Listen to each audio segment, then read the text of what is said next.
We're in the book of Exodus, and God has just announced what we refer to today as the Ten Commandments.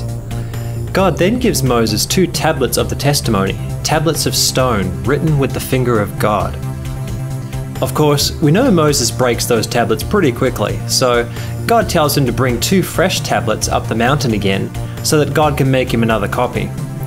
Here's the problem. God makes a few changes. Let's have a look. Here's the first set of commandments. Looks pretty familiar, right? Now here's the second set given to Moses in Exodus 34. This time around, things get a bit messed up.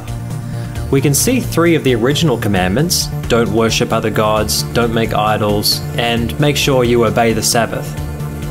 Then the weird stuff comes out. Don't leave animal sacrifices out till morning, all the firstborn are gods, and then God tells the Israelites not to boil a baby goat in its mother's milk. These important commandments from God are not very relevant, are they? But just in case we think the second set are not really the 10 Commandments, God clarifies it for us right after the boiling goat part. Then the Lord said to Moses, "Write down these words, for in accordance with these words I have made a covenant with you and with Israel." Moses was there with the Lord 40 days and 40 nights without eating bread or drinking water.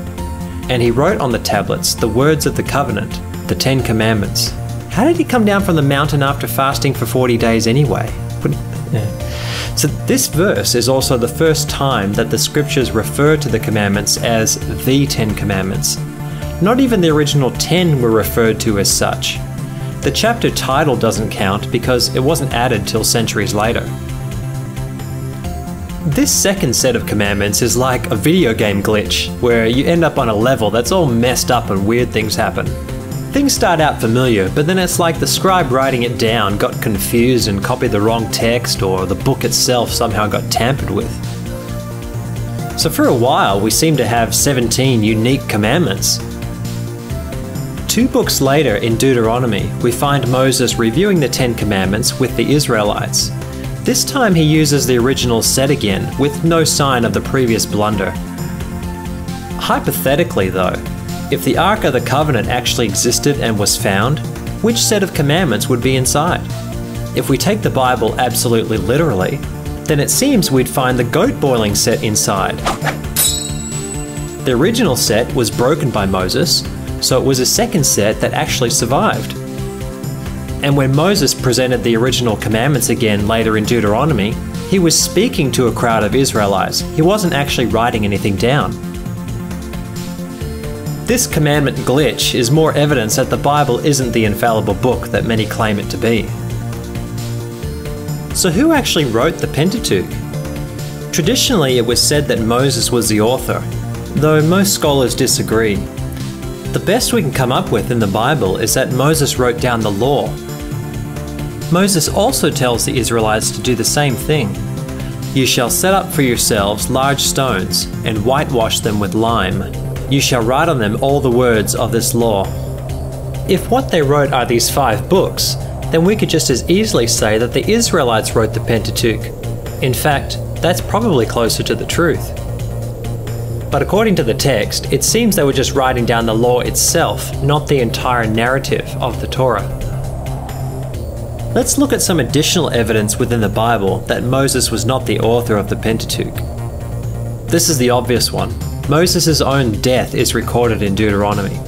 One could easily say that someone like Joshua took over writing at that time.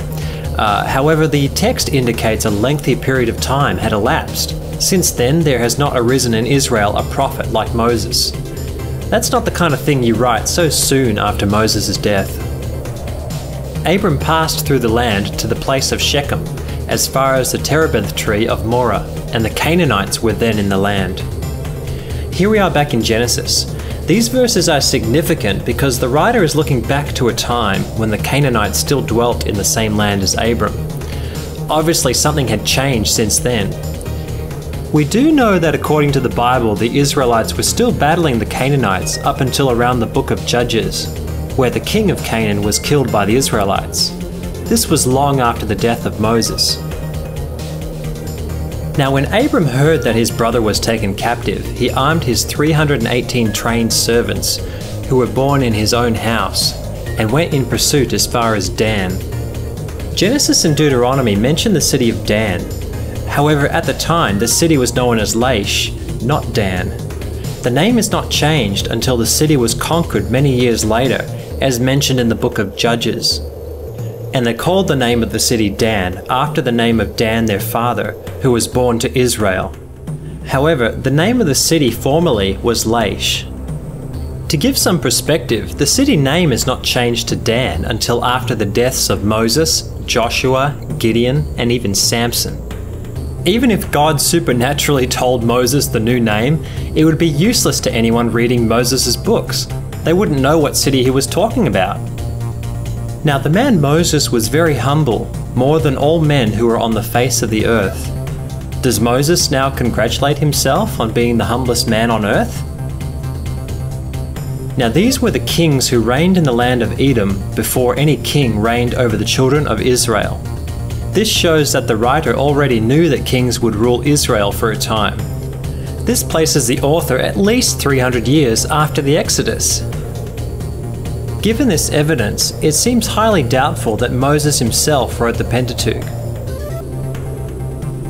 This leads to a rather interesting problem in the New Testament. Jesus himself condemns the Jews for not believing what Moses wrote. For if you believed Moses, you would believe me, for he wrote about me. But if you do not believe his writings, how will you believe my words? That's a very good question. If the evidence shows that Moses was not even the author of said writings, why should we believe anything Jesus says? Personally, I think the author of John's Gospel was putting words in Jesus' mouth. Did Moses really prophesy about Jesus? As with every other supposed prophecy of Christ, you'll be disappointed to find out it's not the smoking gun Christians want it to be.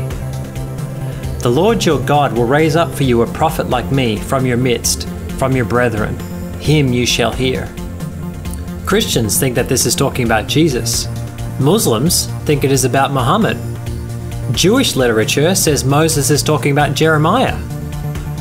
If there is no consensus on what a prophecy means, then what use is it? Because of God's failure to make the prophecy clear, he now strengthens two opposing religions who claim the prophecy must be for them. Talk about shooting yourself in the foot.